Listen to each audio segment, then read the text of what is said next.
It has been an emotional week. I stood on that red dot with my kids by my side after all the pivots, all the late nights, all the meltdowns, mine and theirs, therapy sessions, business launches, self-doubt spirals. One of those full circle moments was happening that you just can't put into words. Last week, I got to share my heart on a TEDx stage at Missouri S&T about my ADHD, flow, why our brains crave momentum, not perfection, and it was everything I dreamed of and more.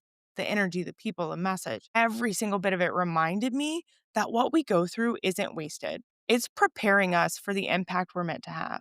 We got home super late the night before Halloween, tired, emotional, a van full of snacks and stories. And today, I'm going to tell you exactly what you need to hear about getting your own TEDx.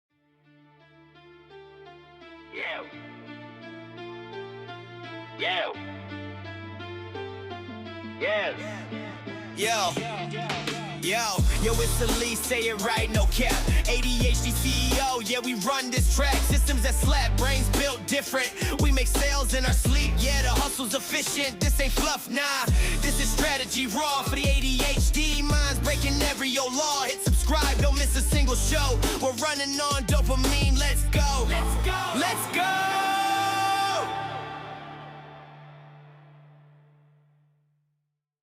All right. I showed up on that stage with enough nervous energy to power the entire stage lighting system. I'm not kidding. And standing on that red dot felt so surreal. How did the girl who used to get in trouble for talking too much in class end up here with a microphone being encouraged to talk? And there were definitely a lot of moments oh crap, what's my next line? A lot of impulsive hand gestures. But the truth is, I tripped over my own excitement and my own feet multiple times. But my talk was literally about changing the systems. And I got a chance to practice that in real life. Because ADHD brain or not, done is always better than perfect. And showing up with a shaky voice, a racing heart, sweaty palms, it's all still showing up. So I was on that stage reminding myself our brains crave momentum, not perfection. And for me, I wanted to share my experience and my tips, you could say, on securing your talk because I know you have a talk inside you. So you're scrolling through your email and maybe there's an invitation, right? TEDx organization wants speakers, and your first thought is excitement. But then immediately you go to, it's not me. Someone else is more articulate. Someone else has it all figured out. Someone is more successful than me. Someone else can apply for this. And I used to think that too. But here's the pattern that I see with ADHD entrepreneurs. We're idea machines. We execute, we solve problems. But when it comes to visibility or to calming, space and claiming space for you to take up, to putting ourselves out there, we freeze. And it's not about capability. It's about the story we've been told about who gets to speak, who gets to be on stage, about who deserves the microphone. And the cost is your expertise stays in your business. Your message reaches 12 people instead of 12,000 or 12 million. And the world misses what you could teach. And the TEDx world is packed with people who said yes before they felt ready. Today, I want to dive into my experience. So here's the deal. After I posted on social about getting a TED Talk, I had so many people reach out and were like, oh my gosh, how did you do it? How did you get the talk? Who picked you? And the truth, no one. Okay, no one. I applied. So early in 2025, I did a podcast episode with Phenom, who is absolutely incredible. You can go back and find that episode, and I'll link that in the show notes too. In talking with him before the episode, I told him, I was like, man, you've done 2 TEDx's. That's absolutely incredible. And we were just chatting. He was like, yeah, what's holding you back? Because I expressed to him that I was super interested. I just didn't think that I was ready yet. And he challenged me to just apply, go for it. And so the big secret that I guess everyone's been looking for is, how did I get it? I applied. And the reason I held myself back from applying for so long was I didn't feel like I was qualified. And that is honestly a limiting belief I see so often in my community. I see so often in people I work with and people in my programs, but that is not the case than anything else. And you think that TEDx speakers are all these polished people who've already won, but who've already arrived at something. But what I learned when I gave my talk was the selection committee doesn't care about your resume. They care about your perspective, your lived experience, your unique angle. And so when I applied, I had two thoughts. I've built something in the ADHD entrepreneur space, and I have something to say about it. That was the bar. Not perfection, not a published book, not 20 years of expertise or experience. So if you're running a business, if you've sold a problem, okay, you've solved a problem somehow, you've come up with a solution. If you've learned something in the trenches, you are qualified. Your ADHD brain specifically gives you a perspective no one else has. And so I want you to right now pause this episode, download it so you can come back to it, but write down 3 things you've learned that surprised you. Because I promise you, one of those is a TEDx talk angle. Now, another thing I see, and when having these conversations with people asking, they're like, I'll figure out what to say later. Our ADHD brains have a reputation for leaving things to last minute. We work on dopamine, and honestly, we sometimes deliver our best work that way.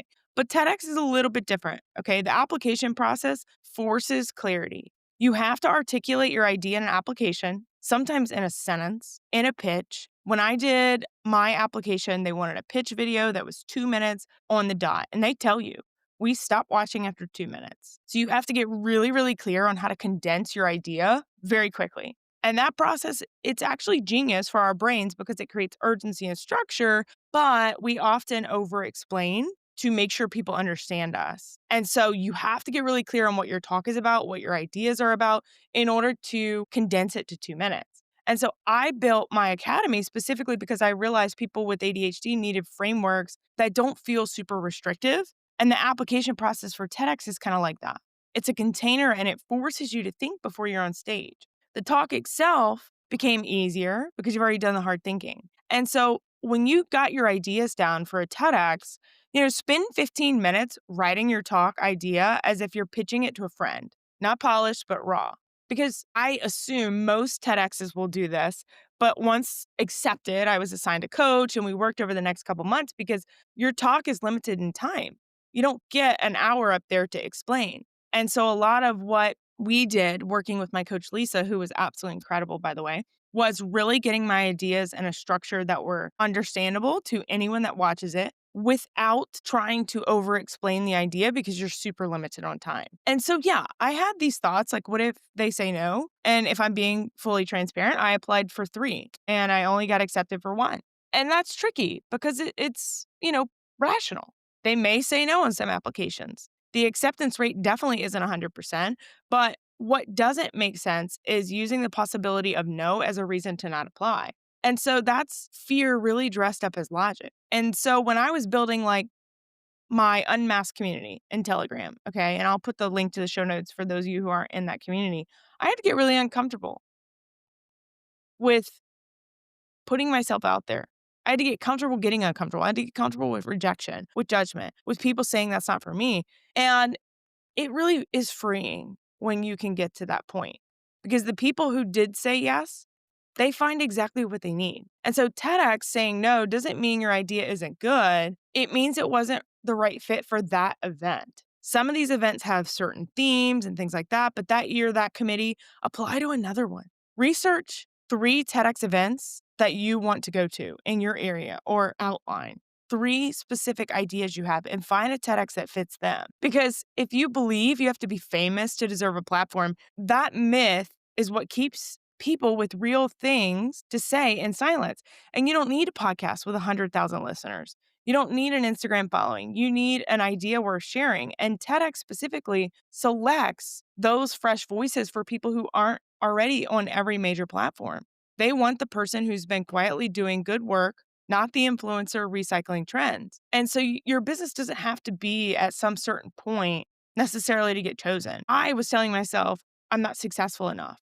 Define successful. By what measure? That BS is wrapped up in comparison and it holds you back because I know entrepreneurs running sustainable, profitable, purpose driven businesses who think they're not successful enough to speak publicly. Meanwhile, they're out earning the average employee, doing work that they love, and building on their own terms. And so that's the story we're telling, the sustainable hustle, so to speak, the impact over income. Speakers are born, not made. Wrong. Speakers are terrified people who decide to speak anyway. I was not a natural public speaker. Actually, back in corporate, in my working days, I was the person who was creating the presentations, but I wasn't the person allowed to give them.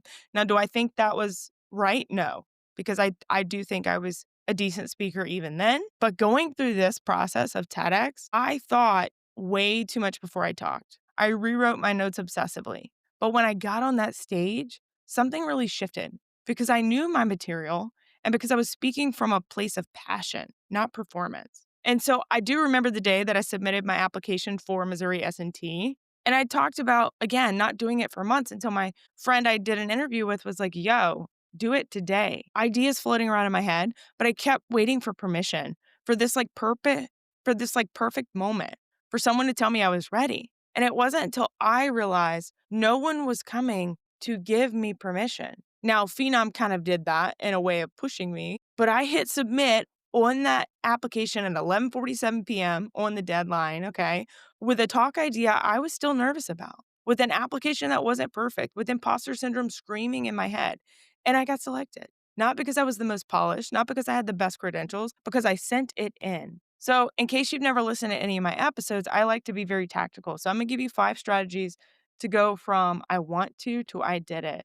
If you haven't already subscribed to the podcast, I would do it right now because I'm about to drop some serious gold nuggets on you, and you're not going to want to miss these. Strategy 1, separate the application from the performance. Okay, your brain is probably mashing these ideas together. The application has to be perfect, so the talk will be perfect, so the outcome will be guaranteed. That's not how it works. The application is simply the door, nothing more. Okay, it's a description of your idea, not the idea itself, not the whole talk. And this is really why inside Focused and Free, my membership, we do daily trainings, mini trainings, and they're not really like tactical always. A lot of times they're motivational or inspirational or just get your ass out there and do it. But we break big projects into stages so you don't overwhelm yourself. The application stage is separate from the research stage, it's separate from the writing stage, it's separate from the practice stage. So, right now, only focus on the application. Go to the TEDx website, pick one event, download the application, or find the Google form for it,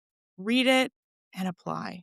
It's that simple. Strategy number 2, use your ADHD hyperfocus strategically. So, here's what neurological advice gets wrong. All right. This is so common. Honestly, it's so common. But getting into flow and moving fast is what our brains do best. And so thinking we're not built for incremental or we're not built for intensity, we're only built for intensity, use that. Pick a 3-hour block, block your calendar, close everything, write your entire application in that session. Let your brain do what it does best, getting into flow and moving fast. You don't have to edit it today. You just have to get it out. Write it down, commit to it like it's a client meeting. Strategy number 3, find your unique angle. Okay, not someone else's story. So TEDx is packed with talks about productivity, motivation, success. They don't need another one, but they do need your angle, your perspective, your business story, your community breakthroughs. We help you inside my spaces excavate what's already different about your approach, what you've accidentally discovered, the other people are still struggling with. That's your talk. Write down 3 things people always ask you about. They're probably your talk angles. Strategy 4, accept the good enough submission. So perfectionism it kills everything. And I know because I almost didn't submit mine for another year. I was writing and rewriting and editing and trying to make it perfect to impress them. But the committee doesn't see the perfected version. They see the version you send. If you spend another month perfecting it, you might miss the deadline. Or you might decide it's not good enough and never send it. Send the 80% version that's ready right now. And then strategy number 5, remember that rejection isn't personal. Okay, this one matters because it's going to happen eventually and you need to be ready for it. You might apply to a TEDx and not get selected. That's not about your idea. It's about timing, about committee performance, about specific lineups they're building. That's why the unmasked community exists, partially because I needed a space where people understood and felt understood that not every opportunity is the right fit. If you get rejected, it's not the end of the world. Immediately apply for another one. Don't let it stop your momentum. I want you to remember that every TEDx speaker you've ever seen was also someone sitting where you're sitting right now, wondering if they're good enough, trying to put together the perfect application, but they applied anyway. So you don't need permission to speak. You don't need permission to take up space or to be more qualified or more polished or more certain. You need to apply. The worst thing that happens is they say no. and you apply to another one, eventually they say yes. And your message will reach people who desperately need to hear it.